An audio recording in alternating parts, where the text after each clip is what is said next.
Neemias capítulo 3, vamos ler verso 1, 3, verso 6, 13, 14, verso 15, verso 26, 28, 29, verso 31 e 32. Vamos lá, Neemias. Verso número 1 diz: Levantou-se Eliasibe, o sumo sacerdote, com os seus irmãos os sacerdotes, e edificaram a porta das ovelhas, consagraram-na, assentaram as suas portas e continuaram até a torre dos 100, até a torre de Ananel. Verso 3: Os filhos de Hassenaá edificaram a porta do peixe. Vamos até o verso 6. Joiada, filho de Paseá, e Mesulão, filho de Bezodéias. Olha que nome lindo para dar para o seu filho. Bezodéias. Repararam a porta velha, colocaram-lhe as vigas e assentaram-lhe as portas com seus ferrolhos e trancas. Verso 13. A porta do vale reparou-a Anum e os moradores de Zanoá. Verso 14. A porta do monturo reparou a Malquias, filho de Recabe, maioral do distrito de Bet-Haquerem. Verso 15. A porta da fonte reparou a Salum, filho de Coi-Rosé, maioral do distrito de Mispá. Verso 26. Ora, os servos do templo que habitavam em Ofel fizeram os reparos até em frente da porta das águas, para o oriente e até a torre alta. Verso 28, para cima da porta dos cavalos repararam os sacerdotes, cada um em frente à sua casa. Verso 29, depois deles reparou Zadok, filho de Imer, em frente à sua casa, e depois dele Semaías, filho de Secanias, guarda da porta oriental. Verso 31, depois dele reparou Malquias, filho de um ourives, até a casa dos servos do templo e dos comerciantes, em frente da porta da guarda, e até a câmara superior da esquina. E entre a câmara superior da esquina e a porta das ovelhas, repararam os ourives e os comerciantes. O texto que eu li vai falar da reconstrução da cidade, dos seus muros, das suas torres, das suas portas, que tem um significado incrível. Ao estudar a etimologia de cada uma dessas pessoas então citadas, você tem percepção do que Deus está querendo dizer, e também o grande princípio que Deus não se esquece de quem edificou sua casa, de quem pagou o preço, de quem fez qualquer coisa pela sua obra. Deus não se esquece. 1 Coríntios 15, verso 58 diz: Sede, pois, irmãos, sempre abundantes na obra do Senhor, sabendo que o vosso trabalho no Senhor não é vão. Então, o princípio é que há um inimigo feroz andando ao nosso derredor. E Cristo é o nosso muro, nosso antemuro, a nossa salvação, diz Isaías. E é importante, a gente poderia ministrar sobre a edificação dos muros e os seus significados, suas torres, enfim. Isso dá para fazer um seminário profundo do seu sentido realmente espiritual e aplicável ao nosso dia a dia. Porque as pessoas pensam no espiritual como uma coisa etérea, invisível, simplesmente sem consistência. O espiritual é amplamente, completamente aplicável. É o tipo de mensagem: ouça agora e pratique já. Então, é importante entender como as portas eram tão relevantes, críticas naquele tempo. Na Grécia, o povo se reunia nas agoras, que eram os mercados. Em Roma, eles se reuniam nos fóruns. Em Israel, nas portas. É por isso que Jesus disse que as portas do inferno não prevalecerão contra nós. Na guerra, quando se conquistavam as portas de uma cidade, era sinal de que a cidade foi subjugada. Conquistou as portas, você controla a entrada e a saída, acabou. Game over. E era também o lugar dos negócios. eles aconteciam ali como se que fosse um cartório, onde se fazia contratos, compras e vendas.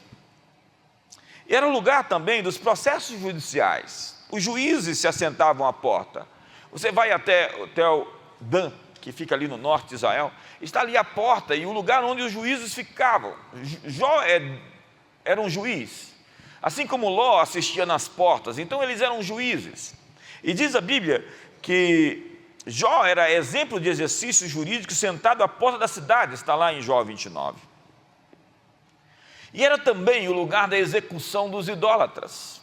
Deuteronômio 17, verso 2 a 5, diz que quando no meio de ti que vá alguém que sirva a outros deuses e os adore, ao sol, à lua, e te seja denunciado, então levarás o homem ou a mulher que fez tal malefício às tuas portas, e as apedrejarás até que morram. Então as pessoas eram mortas, julgadas, a sentença capital era então feita, realizada nas portas.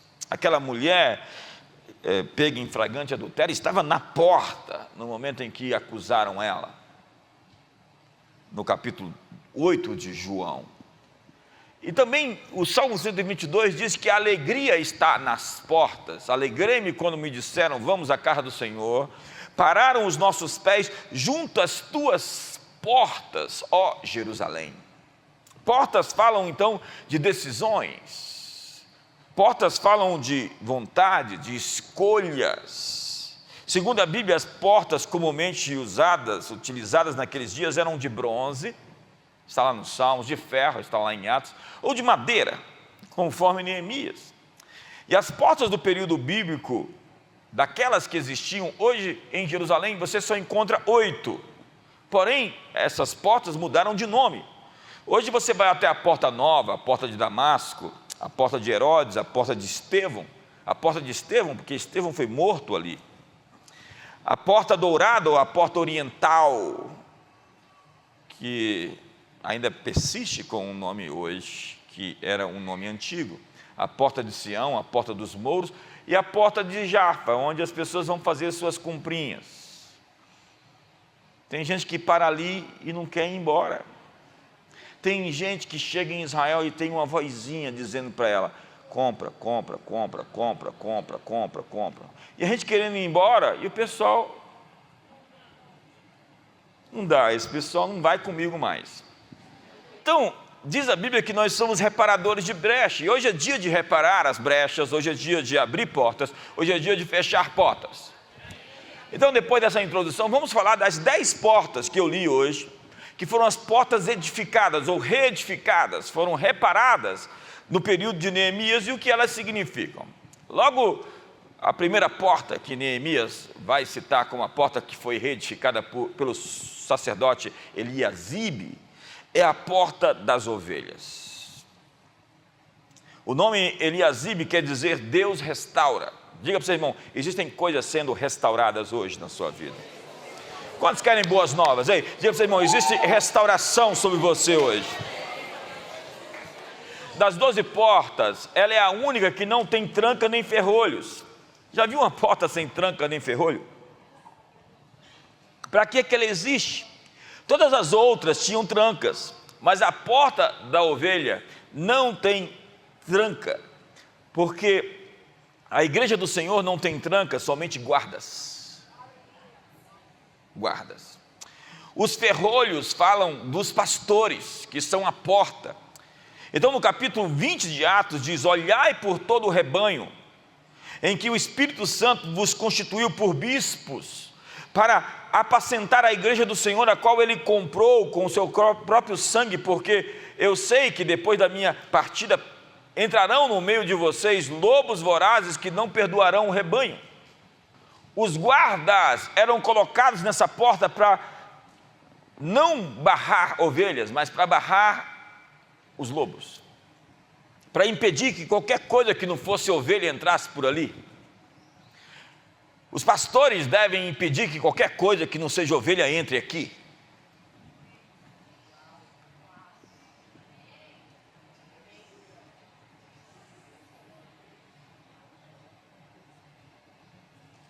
Não há fechadura para o lado de fora das outras portas.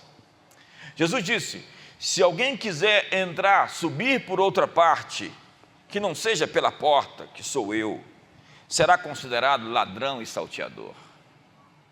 Jesus disse: se não entrar por mim, se não entrar pela porta, eu sou a porta, você vai entrar e vai sair por mim. Essa porta está sempre aberta para entrar e sair, mas há sempre alguém ali para saber quem está vindo. Quem está vindo? Por que está vindo? A porta das ovelhas também é a porta por onde entravam as ovelhas que eram levadas para o sacrifício. Você sabe, Jesus entrou por aquela porta. Quando ele entrou montado em um jumentinho para ser sacrificado, foi ali por aquela porta. O Cordeiro de Deus, mudo. E diz a Bíblia que, por amor a ti, somos entregues todos os dias como ovelhas para o matadouro. Viver como igreja é constantemente andar negando a si mesmo. Se você vive pelos seus apetites, você não é uma ovelha, você é outro tipo de animal. Viver como igreja é tomar a cada dia a sua cruz e seguir Jesus. Dizer: eu vou atropelar a mim mesmo hoje, não vou fazer o que eu quero, porque eu não sou dono de mim, eu tenho um Senhor. Então eu queria muito fazer isso. Na verdade, Jesus, eu não queria. Como diz o Cláudio Duarte, né? Eu nem pensei nisso, Senhor. O cabrito esperneia e grita quando vai morrer, mas a ovelha não. A porta das ovelhas é baixa e não alta, porque nesta você não entra com altivez. E você sabe o que é uma ovelha? Deus vem ao mundo e o que você espera? Um touro bravo. Deus vem ao mundo e o que você espera? Alguém com raios na mão chegando numa nuvem. Não. Diz João Batista: eis o Cordeiro de Deus que tira o pecado do mundo.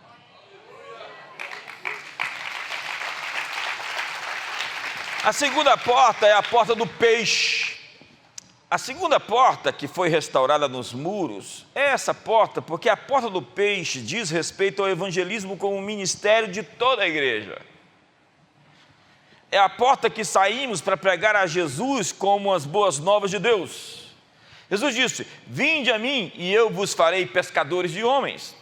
Diz Isaías 52, no verso 7, quão formosos são sobre os montes os pés dos que anunciam boas novas, que fazem ouvir a paz, que anuncia boas coisas, que faz ouvir a salvação e que diz a Sião: o teu Deus reina. A porta do peixe só pode ser aberta por dentro do muro. Nós estamos abrindo a porta para os que estão aqui dentro, saiam e preguem lá fora o evangelho. Porque se você não é um missionário, você é um impostor. Todos nós deveríamos responder o ide, o chamado de Jesus de ir por todo o mundo, pregar. O ide é imperativo, ele não diz assim: vai pastores, vai líderes. Não, ele diz assim: vocês todos que se dizem convertidos a Jesus, deveriam anunciar o meu nome, anunciar a salvação. Todos os cristãos, então, são missionários. Então eu estou ordenando a vocês: vão e preguem o evangelho com poder de sinais e prodígios e milagres. Anuncie que Jesus está vivo e ele vai aparecer quando você disser isso. Ele vai aparecer na forma de milagres, de sinais, de milagres, de prodígios. O que você pregar do evangelho, a parte do evangelho que você crê, é a parte que vai se manifestar. A ordem é: ide. Biologicamente, você só é maduro quando você se reproduz. Espiritualmente, você só é maduro quando você se reproduz. E a igreja é uma embaixada, e os filhos de Deus são embaixadores da parte de Cristo, que tem a incumbência do ministério da reconciliação. O nosso chamado é reconciliar as pessoas com Deus, como que se Deus por nós rogasse que os pecadores se reconciliem com Ele. Então nós temos que dizer às pessoas: não, você vai para o inferno. Não, é dizer: olha, Deus abriu uma porta para que você se conecte a Ele, se reconcilie com Deus. A cruz é essa ponte entre você e os céus. Deus quer chamar você de volta para Ele. O nome daqueles que restauraram essa porta nos revela 5 estratégias de evangelismo. Eu poderia falar horas falando sobre o significado das outras portas de quem as edificou, porque estão devidamente registradas. E repito, Deus quer registrar o nome das pessoas que trabalharam por Ele em alguma coisa. O seu nome está registrado se você fez alguma coisa. E tem ali o Rasenaá. Imagina assim, Rasenaá presente, que quer dizer luz. Uma maneira de evangelizar é sendo a luz que brilha. As pessoas olham e falam: o que é que tem nele? O testemunho sem palavras é muito poderoso. Como diz Francisco de Assis, prega o evangelho todo o tempo, use as palavras quando forem necessárias. Hoje me procurou uma pessoa influente, dizendo: eu quero ser batizado, você me batiza? Você pode me batizar agora? Eu quero ser batizado aqui, agora. Falei: amanhã eu te batizo. Maremote é o segundo, que quer dizer alturas. Quando você anda nas alturas, quando você voa muito alto, as pessoas olham e dizem: o que ele está fazendo? Eu estava falando agora com Paulo Vieira. Paulo Vieira provavelmente é o maior evangelista do Brasil hoje. Só no último método CIS ele me disse que 4.000 pessoas se converteram a Jesus.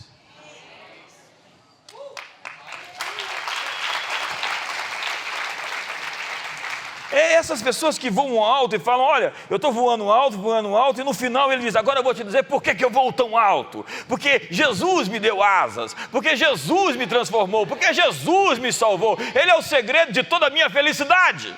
Então, se você quer Jesus, venha para cá. Aí as pessoas: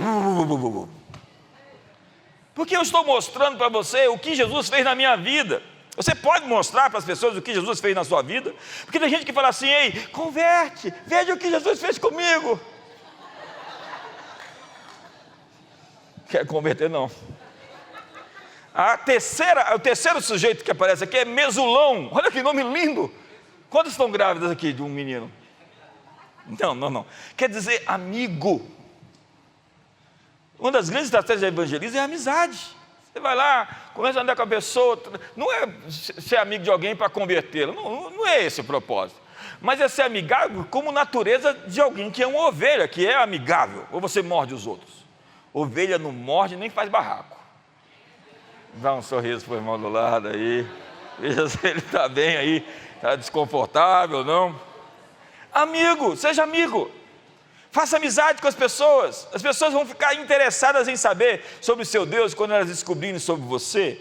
O quarto aqui é Zadok, que quer dizer reto, justo. Sua justiça e sua retidão inspira as pessoas a se converter a Jesus. O quinto aqui é Tecoíta. Os tecoítas, os filhos de Tecoa, que quer dizer firmes. Gente assim permanente, que continua firme, gente realmente estável, gente que chama atenção, ele está ali todo o tempo. E a sua persistência. As pessoas dizem, né, eu me lembro que 30 e tantos anos atrás, uma pessoa da minha família disse: olha esse negócio desse sujeito aí, entregando sua vida para Jesus, virando crente, é uma onda de verão. Pois, irmão, já passou o verão, viu? E o fogo está mais do que ardente, o sol da justiça está ali, sem se pôr. A próxima porta é a porta do peixe. Não, a porta do peixe é a segunda porta a ser restaurada, porque depois de entrarmos pela porta das ovelhas, o Senhor já nos chama para sair e pregar o evangelho. Entrou no reino, você é um missionário. Põe a mão no ombro do seu irmão e fala: eu te comissiono como missionário de Jesus.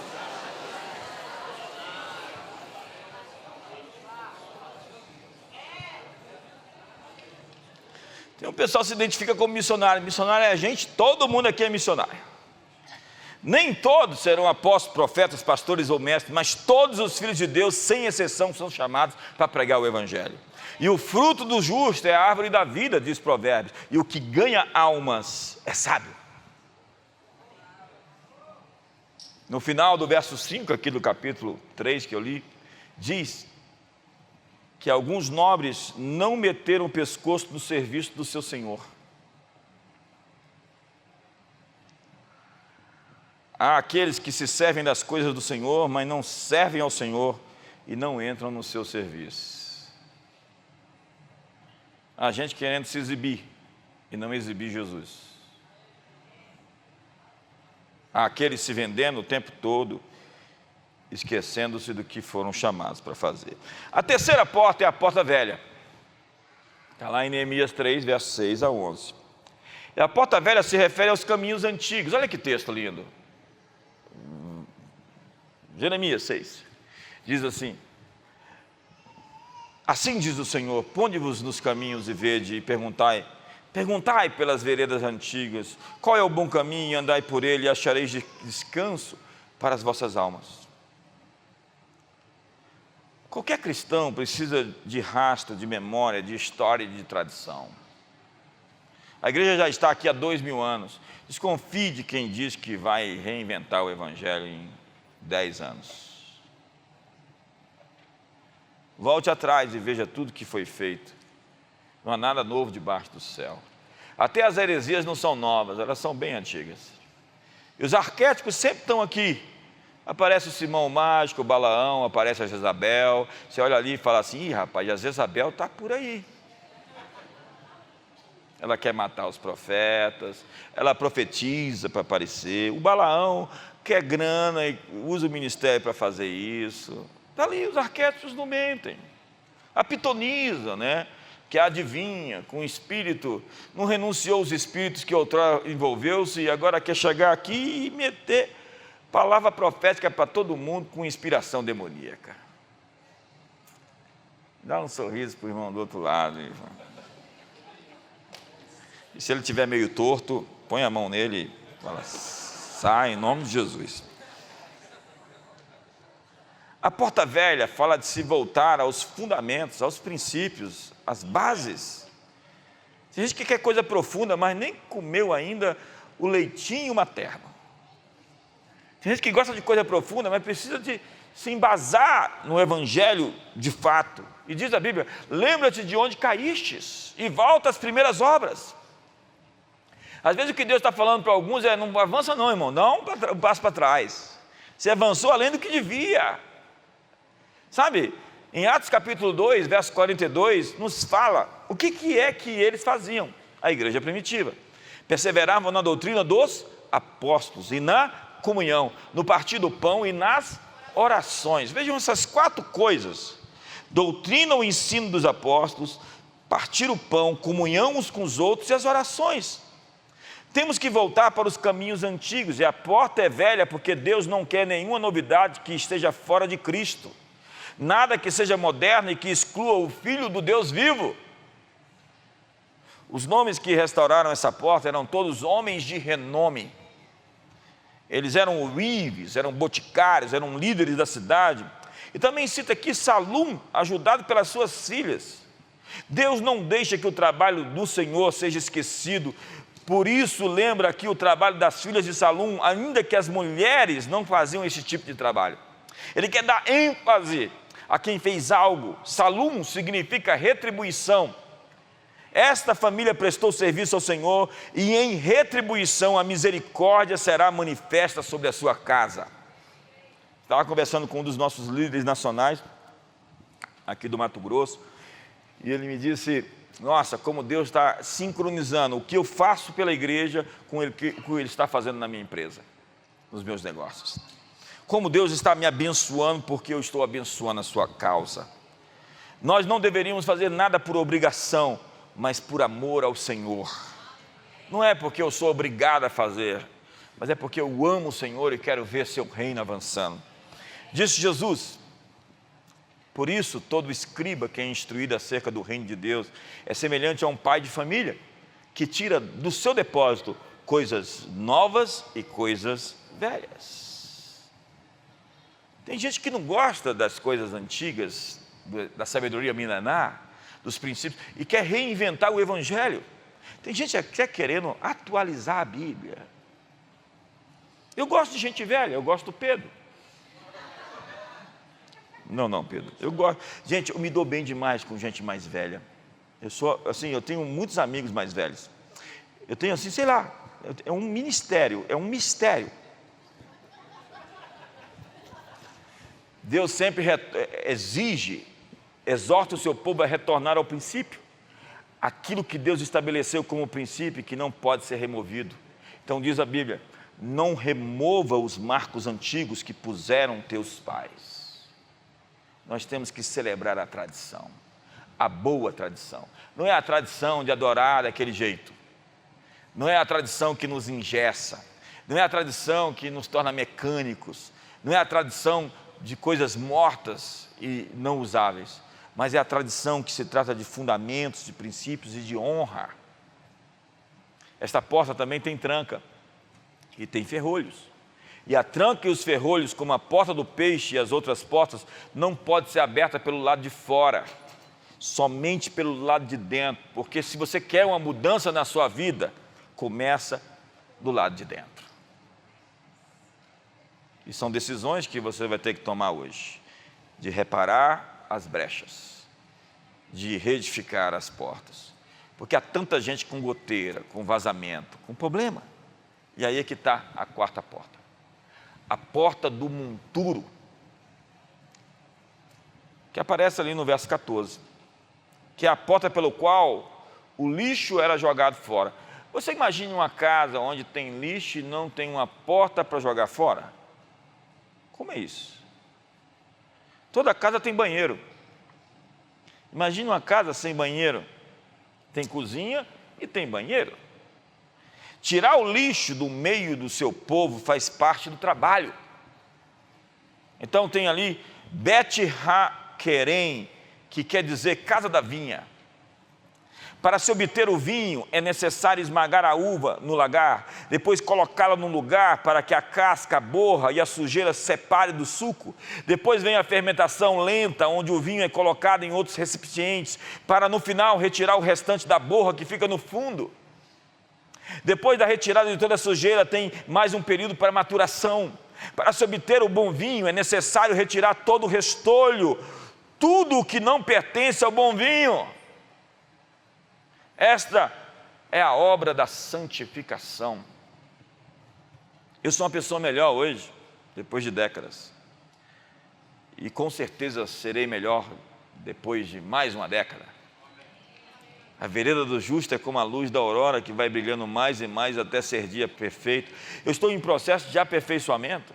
Essa deveria ser a jornada de todo cristão. Você deveria ser uma melhor pessoa, o melhor pai, um melhor marido, uma melhor esposa, um melhor pastor, o melhor líder, um melhor empresário, um melhor filho. Nós deveríamos crescer.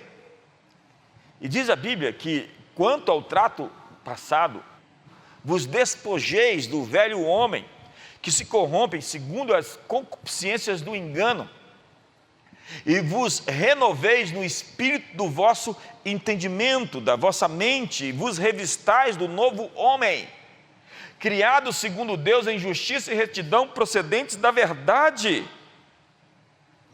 criado em verdadeira justiça e santidade. Dentro de nós há uma resposta, dentro de nós há um homem segundo Deus, e todos nós podemos explorar a nossa natureza rasteira, pecaminosa, a nossa natureza perversa, ou podemos explorar a nossa natureza celestial. E eu vejo todos os dias as pessoas tomando decisões, se elas vão operar no novo homem ou no velho, se elas vão se despir da velha natureza, ou se elas vão se revestir da nova natureza, porque em Cristo somos novas criaturas, tudo vai se fazendo novo e as coisas velhas ficaram para trás. Ei, você é uma pessoa nova convertida, você tem que esquecer as coisas velhas que ficaram para trás, e esse é o segredo de avançar em santificação, é esquecer até mesmo as velhas pessoas que não fazem parte da agenda do seu futuro.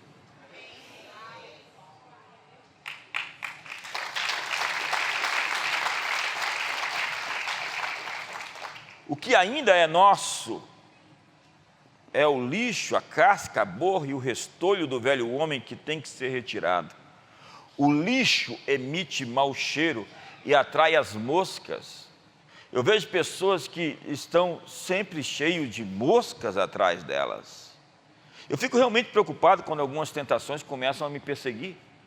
Eu falo, que eu estou emitindo para ser perseguido por esse tipo de opressão? Se você é muito assediado por alguma situação, acredite, você está dando sinais às moscas para vir atrás de você. É fácil, é só não tomar banho, irmão. Você vai ver como as moscas vão te acompanhar. E se existe lixo, Baal-zebub, Beuzebu, é o senhor das moscas. Aquele que está em Cristo é uma nova criatura, as coisas velhas já passaram, eis que tudo, absolutamente tudo se fez novo. E tudo o que não é do novo depois será lançado num fogo eterno, será incinerado eternamente. Nesse caso, o fogo não será para purificação, porque o cheiro será de enxofre. E diz a Bíblia: confessai os vossos pecados uns aos outros, para que sejam purificados de toda injustiça.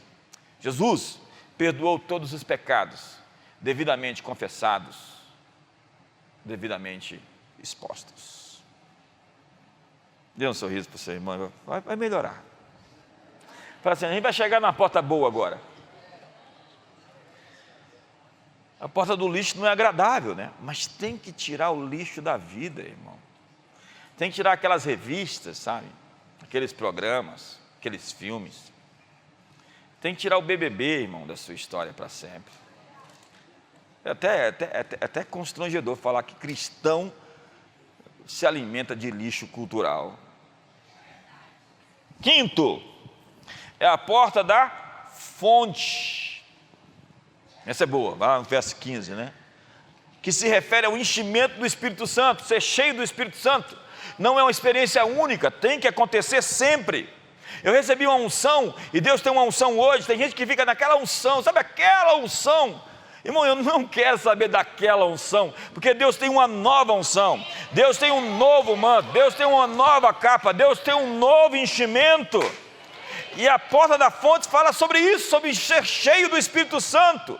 E é uma fonte dentro de nós, como diz Rainer Heike: o destino não vem do exterior para o homem, ele emerge do próprio homem. Como Jesus disse: qualquer um que beber dessa água tornará a ter sede, mas aquele que beber da água que eu lhe der, nunca mais terá sede. Pelo contrário, a água que eu lhe der será nele uma fonte a jorrar para a vida eterna. Ei, Deus é o suficiente. Quando eu provei e bebi dele, eu não preciso mais de subterfúgio para ser feliz, para me alegrar, para celebrar a vida. Jesus é a alegria dos homens, como dizia Handel. Se alguém tem sede, venha a mim e beba. Quem crê em mim, como diz as Escrituras, rios de água viva correrão do seu ventre. Assim como Deus tem a sua fonte de vida em Cristo, Satanás também tem uma fonte. Está lá na Bíblia, em Neemias capítulo 2, verso 13, a fonte do dragão. Quantos estão bebendo aqui da fonte do dragão? Solta fogo aí pelas ventas. Às vezes a gente vê alguém soltando fogo pelos narizes, a gente fala: eu sei que tu estavas com o dragão. Ela estava fora dos muros, a fonte do dragão, entre a porta do vale e a porta do monturo. De que fonte você está bebendo? Quem são seus amigos? Ei, quais são os assuntos que permeiam as suas conversas? E a Bíblia diz que muitos desprezaram a fonte. Jeremias, olha a queixa de Deus. Isso é Deus se queixando. Já viu Deus reclamando? Porque 2 males cometeu o meu povo. A mim me deixaram o manancial de águas vivas, e eles cavaram cisternas rotas, que não retêm as águas. Toda água empoçada ou retida deixa de ser água viva, deixa de ser manancial e vira lama.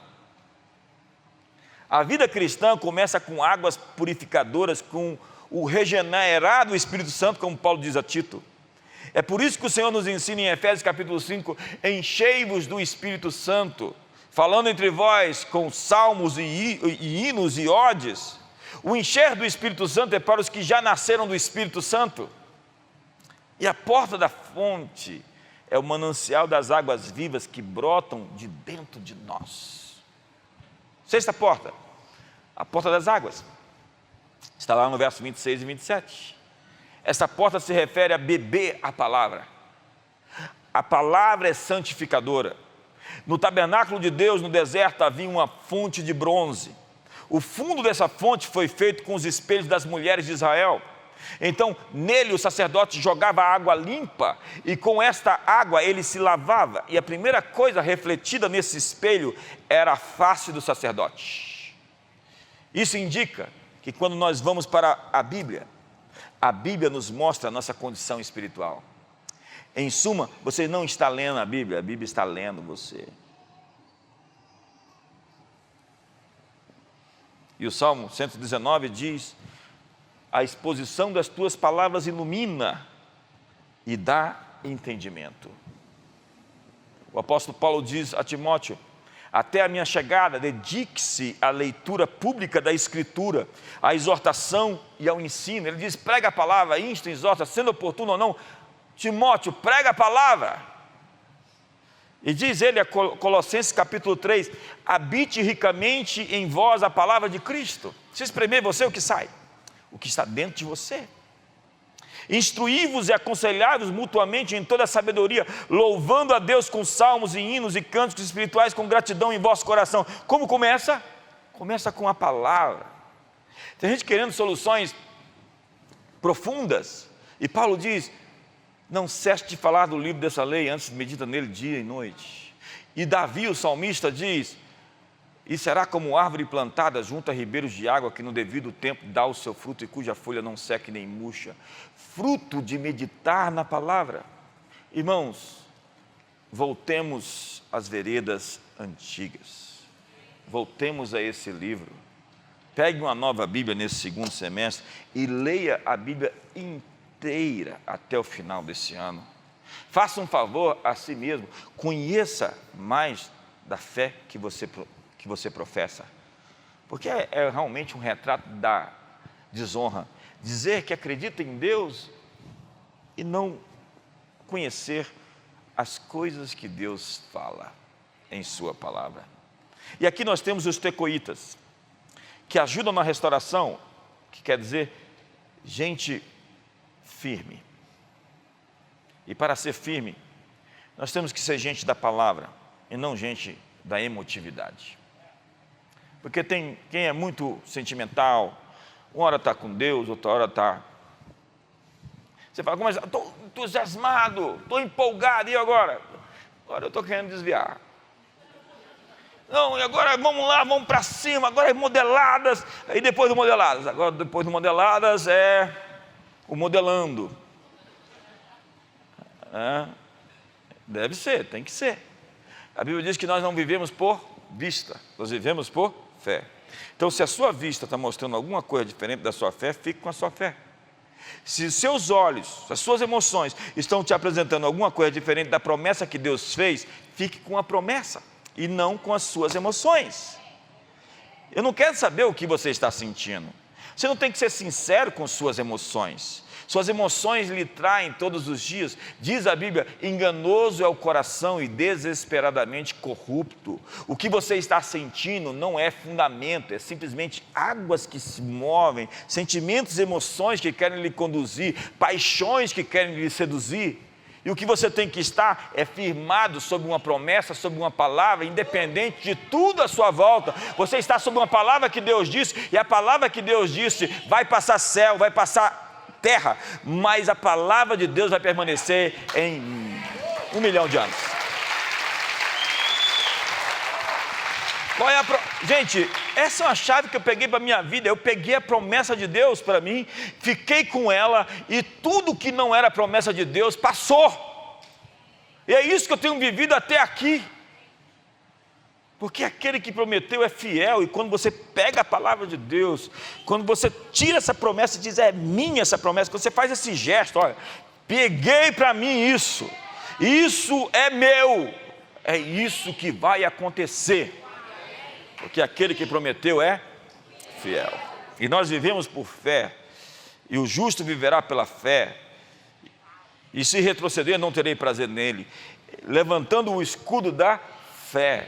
E essa é a nossa vitória que vence o mundo, a nossa fé. E a fé é a certeza das coisas que esperamos, a convicção dos fatos que não vemos. Eu não estou vendo fisicamente, com os olhos físicos, mas eu tenho certeza que Deus está trabalhando por mim, porque eu espero nele. E não serei eu envergonhado nem confundido, porque eu confio nele. Porque ele diz, espera em mim, confia em mim, habita na terra e estarás seguro. Alegra-te no Senhor e Ele satisfará os desejos do teu coração. Entrega o teu caminho ao Senhor, confia nele e o mais Ele vai fazer. Ele é galardoador daqueles que confiam nele. Se você confiar nele, acredite, Ele está confiando em você. Sétimo, eu já preguei 42 minutos. Quem acelerou esse relógio? A porta do vale. Está lá no verso 13. Essa porta fala a respeito de humildade. E Deus nos leva em muitos vales para trabalhar nossa humildade. E se você permanece humilde, é poucos vales por onde você vai passar. Então, às vezes Ele vai te passar para testar você. E a verdade é que nessa porta, é a porta que fala a respeito de permanecer humilde e quebrantado. Porque ao lançar-se ao chão e descer ao pó, Deus te promete que quando você se humilha, você não será humilhado. Ei, eu vou repetir isso. Se você se humilhar, você não será humilhado. Se você descer no pó, a promessa que Deus faz à igreja de Filadélfia é: eu vou fazer com aqueles que se dizem judeus, se humilhem diante de ti e reconheçam que eu te amei. Porque você está humilhado diante de mim, eu vou te exaltar. E lá em Neemias 6, verso 16, tem um texto fantástico. E sucedeu que, ouvindo todos os nossos inimigos, temeram todos os gentios, nossos circunvizinhos, e decaíram no seu próprio conceito, porque reconheceram que por intervenção de nosso Deus é que fizemos essa obra. Teve um texto tão forte para mim no Salmo 27 esses dias: Senhor, não me entregues à vontade dos meus adversários, frustra os seus desígnios. Eu creio que verei a bondade do Senhor na terra dos viventes. Espera, pois, no Senhor. Espera, pois, no Senhor. Tudo que você tem que fazer, às vezes, é dizer: eu estou esperando em Ti. O que eu devo fazer? Estou pronto, mas espero em Ti. E a Bíblia diz que não será confundido e nem envergonhado. Se você esperar nele, Ele vai trabalhar por aqueles que nele esperam. E aí temos a porta dos cavalos, versos 28 e 29. Essa porta se refere à batalha espiritual. O cavalo se prepara para o dia da batalha, mas o Senhor é quem dá a vitória. Os profetas chamam isso de a controvérsia de Sião, porque quase todas as guerras em todos os tempos foram sempre contra Sião. E nós temos que estar prontos para a guerra. No mundo tereis aflições, mas tende bom ânimo. Deus passa em revista as tropas de guerra, diz a Bíblia. Então note a expressão no texto que fala que eles estavam edificando a porta dos cavalos de frente à sua própria casa. Cada um edificou de frente da sua casa. Eles levantaram muros, portas e torres de frente às suas casas. Cada um tem que edificar a sua casa. Jesus disse: eu vou edificar a minha igreja. E cada homem e mulher deve edificar a sua casa.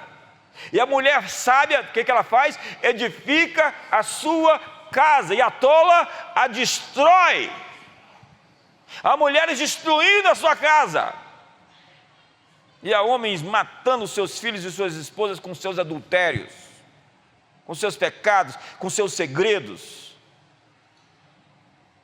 com a sua falta de educação, com a sua grosseria. É incrível como tem homens que são educados com todos lá fora e dentro de casa é um brucutu. E a esposa pega a cama e a mudança e muda para a igreja. E fala: é aqui que eu vou ficar, porque aqui ele me trata bem. Vem mudar para a igreja, irmão. Já arruma ali uma. Não se expõe. levantaram muros. Na restauração da porta dos cavalos, diz que os sacerdotes a restauraram de frente das suas casas, porque somente aqueles que podem ter a sua casa como testemunho podem entrar nessas batalhas. Tem batalha que você vai entrar quando você vencer a batalha de dentro da sua própria casa.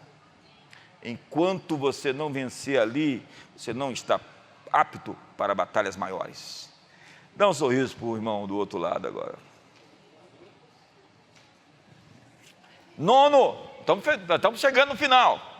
Eu posso arrumar outras portas para pregar aqui até meia-noite. A porta oriental, essa porta é engraçada. Ela está lá no verso 29 e 30. E toda vez que eu vou em Jerusalém, eu vejo essa porta. Lá de cima do Monte das Oliveiras, você vê essa porta fechada. Ela está ali. Ela fica do lado leste do muro que dá de frente para o templo, alinhada com a porta de entrada do templo. A antiga porta oriental, ela se encontra fechada hoje, porque os árabes no século IX ouviram os judeus dizer que o Messias viria e entraria por aquela porta para libertá-los. Então eles fecharam aquela porta há mais de 1000 anos. Há mais de 1000 anos aquela porta está fechada. Mas diz que quando o Senhor vier outra vez, Ele vai entrar por ali. E diz Ezequiel, e a glória do Senhor entrou na casa pelo caminho da porta que dava para o oriente. Esse é um texto futuro. Fez-me voltar para a porta do exterior, e até a profecia de que ela seria fechada está aqui, do santuário, a qual olha para o oriente, estava fechada, e me diz o Senhor, esta porta estará fechada, não se abrirá, nem entrará por ela homem, porque o Senhor, Deus de Israel, entrou por ela, estará portanto fechada. E quando o Senhor vier outra vez, entrará por essa porta, porque essa porta é a porta de um novo amanhecer, do lado do sol nascente. E para terminar,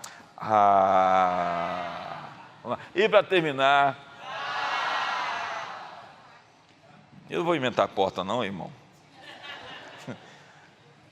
Nós estamos falando agora da porta do juízo, ou a porta de Mificade, ou a porta da guarda. Neemias 3, verso 31. Mificade quer dizer guarda ou guardião, que era a porta do guardião das riquezas, dos tesouros reais. Porque onde existem tesouros, existem guardas. Você não esconde, você não coloca dinheiro num banco com cofres de papelão. As pessoas carregam grandes quantias de dinheiro em carros fortes para protegê-los. Então, a porta de Mificade nos mostra que Jesus é o guardião das riquezas do reino. E aqui edificou Malaquias, que quer dizer Jeová é rei. E um rei tem seus tesouros. E no texto diz, até a casa dos servidores do templo e dos mercadores. Os servos do templo e os mercadores foram os edificadores dessa porta. Então eles eram mordomos, e um mordomo existe para alimentar os filhos de Deus. Eles administram riquezas que não são suas. Então nós devemos entender que as riquezas que recebemos não são nossas, nós somos administradores delas. E os mercadores são aqueles aos quais o Senhor entregou todos os seus bens. E os dispenseiros são guardadores dos seus tesouros. E eu oro hoje para que Ele dê um maior tesouro para administrar em seu nome. Se você está sendo fiel já nos tesouros que você recebeu, eu quero declarar sobre você uma maior quantia de tesouros para esse segundo semestre. E Ele vai te dar a oportunidade para administrar maiores recursos pela sua graça. A sua graça está aqui para abundar sobre você, para que você administre mais recursos em seu nome. Paulo diz que convém que os homens nos vejam como dispenseiros da graça de Deus. Então os homens têm que nos ver como aqueles que guardam os tesouros reais. Nós temos as chaves. Está lá na Bíblia sobre os guardadores do tesouro. O nome dele era Sebna e ele foi infiel. E Deus diz, eu vou tirar as chaves das suas mãos e vou dar para ele Aquim, que será um homem fiel com a administração dos meus tesouros.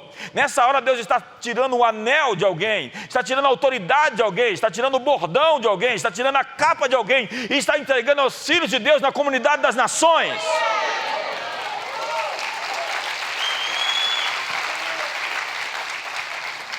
E você pode ler essa história, está lá em Apocalipse 3, verso 7, ou em Isaías 22. E Uquias era o mordomo e Sebna o escrivão do rei. E a eles foram confiadas as riquezas do rei e do templo. E Uquias foi considerado fiel, mas Sebna não. Ele queria edificar a sua casa nos altos da rocha. Ele queria conforto e segurança. Nesse mundo não existe conforto e segurança, irmão. Não dá para se aposentar, não. Esquece, se você se aposentou do trabalho, vem trabalhar na igreja, tem um lugar para você. Esse mundo é hora de trabalhar, de reconstruir os muros, as torres, de reparar as brechas, de reedificar as portas. E quando você é honesto com Deus nisso, você não imagina onde Ele pode te levar. Sabe por que Moisés foi um homem escolhido por Deus? Ele foi chamado assim, o homem fiel em todas as coisas da minha casa. Que testemunho! Moisés foi um homem fiel em todas as coisas na minha casa. Ouvir Deus te chamar de fiel, talvez seja o maior elogio que um ministro de Deus possa receber. Repita comigo, Senhor, faz-me fiel em todas as coisas na tua casa. Feche seus olhos. Nós queremos fechar as portas do inferno sobre você hoje. Nós queremos dizer às portas do inferno que elas não vão prevalecer nos seus sonhos, na sua imaginação, contra os seus filhos. Nós queremos declarar: vocês não vão prevalecer contra a igreja de Jesus. E nós queremos declarar a cura. Abrimos portas de cura hoje. As portas do Evangelho, da salvação. Paulo diz, uma grande porta se me abriu e há muitos inimigos. Sim, os inimigos sempre estarão nas portas do seu destino, tentando impedir você de entrar e acessar os lugares onde você tem que estar. Portas são lugar de acesso. E Deus está abrindo um lugar de acesso a você, a lugares onde você nunca esteve antes. Essa é a hora de você se concentrar, por favor. É hora de você receber tudo que foi ministrado. Portanto, faça um favor para você, feche seus olhos e receba essa ministração. Deus está lhe dando acesso a lugares inexplorados. Está abrindo oportunidades a você para que você acesse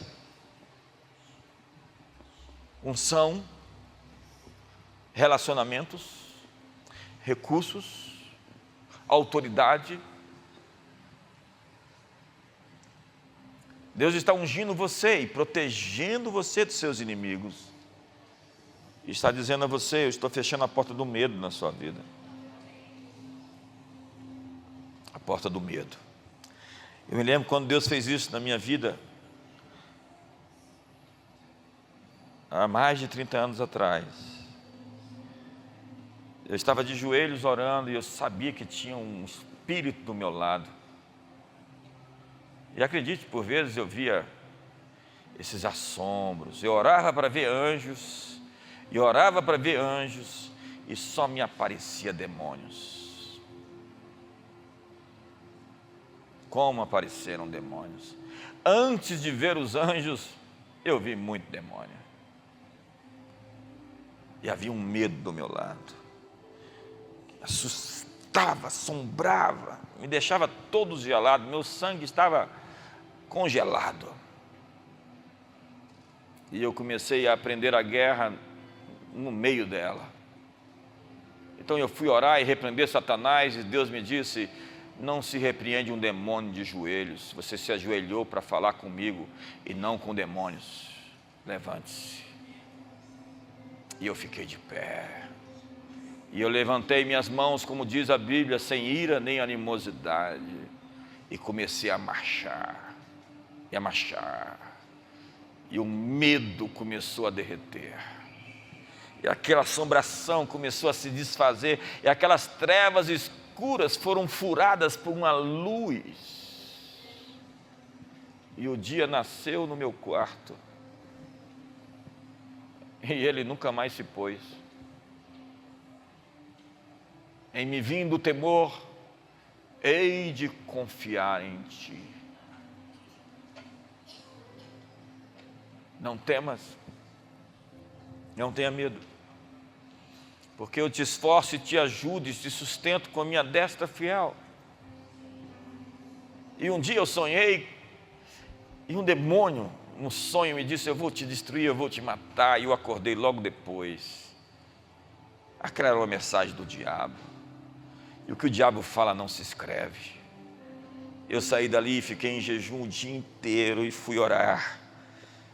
Eu fui no monte orar e orei o dia todo, e cheguei em casa à noite e abri a minha Bíblia começou a me ler, onde dizia: ei, não tem mais aquele que mata o corpo, tem mais aquele que pode oferecer o corpo e a alma no inferno. Todos os cabelos da sua cabeça estão contados, nenhum deles cairá sem a permissão do vosso Pai Celestial. Olhai para as aves dos céus, nenhum desses pássaros cairá sem a permissão do vosso Pai Celestial. E eu estava em lágrimas, eu estava molhando toda a minha Bíblia, porque Deus estava te dizendo: sou eu que controlo você, você está na minha mão, demônio nenhum pode te tocar, eu sou o seu escudo, eu sou a sua proteção. Eu te livro do mal. Existe um portal se abrindo sobre a sua casa hoje. Você lembra de Jacó? Ele deitou o seu rosto sobre uma pedra em Betel, e ele viu anjos subindo e descendo numa escada. E ele acordou e disse: esta é a casa de Deus, o lugar onde os anjos sobem e descem da terra para os céus. Hoje Deus está abrindo uma Betel sobre você. Esse é o lugar onde os céus e a terra se encontram. A sua casa está sendo visitada e limpa. Deus está expelindo as forças do mal, tirando o lixo de sobre você e sua família. Ele está enviando os seus anjos. Aos seus anjos dará ordens ao teu respeito, para que eles te guardem em todos os teus caminhos. Eles te sustentarão em suas mãos, para que não tropeces em alguma pedra. Pisarás o leão e a áspide, calcarás aos pés o filho do leão e a serpente. Porque JB Carvalho, diga o seu nome, tão encarecidamente me amou, eu te livrarei, te colocarei a salvo, porque conheceste o meu nome. Tu me invocarás e eu te responderei. Estarei contigo na angústia e te livrarei. Te glorificarei, te saciarei com longevidade e te mostrarei a minha salvação. Levante as suas mãos, fique de pé. Reedifique as portas, reconstrua seus muros. Hoje se coloque como resposta e solução. Levante as suas mãos. Deus está fechando a porta do assombro, do susto, da opressão, da depressão, da angústia que te assola. E Ele está te batizando com graça, com sua bondade, com a sua fidelidade. Hoje simplesmente levante as suas mãos e se renda. Eu quero que os varões levantem mãos santas. Levante mãos santas hoje. Faça os ajustes, faça os consertos, faça os alinhamentos, corrija o seu coração, corrija o seu espírito, acerte o seu passo, o seu ritmo, permita-se ser transformado, ser tocado. Existem portas se abrindo para você.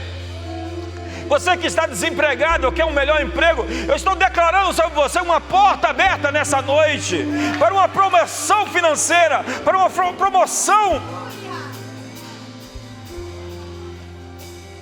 profissional, uma promoção na sua empresa de negócios de maiores valores, uma administração financeira sobre maiores recursos, um casamento sem revanchismo, sem acusações, Um casamento onde o céu se move, onde os anjos se movem, onde a cura brota, onde a oração é feita, onde Deus se sente confortável de visitar, onde o Espírito Santo habita em sua casa. Então eu quebro a opressão sobre você, eu quebro as setas contra você, eu declaro que toda arma forjada contra você não vai prosperar. Eu declaro que toda língua que ousa em juízo contra você, você a condenará. 1000 cairão ao seu lado e 10.000 à sua direita, mas você não será atingido. Eu quero declarar uma bênção sobre você que vai lhe enriquecer e não vai acrescentar dores. Eu quero liberar a autoridade para você se mover no Espírito. Levanta-te, Senhor.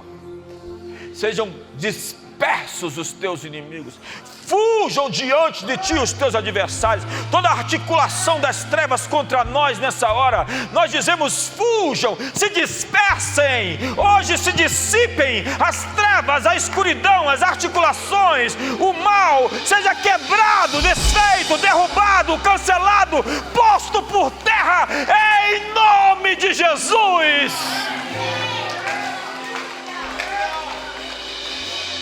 Oh, Deus está desviando a fúria dos seus inimigos. Deus está espalhando o terror dele contra os seus adversários. Levanta-te, Senhor. Não a nós, não a nós, mas ao teu nome da glória. Porque se diriam entre as nações: onde está o Deus deles? Somos o teu povo, a obra das tuas mãos, defende-nos. Luta por nós, se antecipa na batalha, vai adiante no futuro, desfaz os nós, quebra os laços, despedaça as lanças, quebra as espadas e queima os carros no fogo. Aquietai-vos, diz o Senhor, e sabei que eu sou Deus. Sou exaltado sobre a terra, sou exaltado nas nações, eu desfaço as guerras até os confins do mundo. Eu abençoo o seu coração hoje, com uma nova compreensão, um novo olhar, uma nova visão. Deus está abrindo um portal para você passar de fase, uma transição para um novo tempo. Atestai isso. Alegrai-vos. Alegre-se antes que as coisas aconteçam. Celebre antes que elas ocorram. Viva pela fé. Faça uma festa em homenagem às vitórias que você espera de Deus. Que o amor de Deus, que a graça de Jesus, que a comunhão do Espírito Santo seja sobre a sua vida. Uma ótima noite a todos.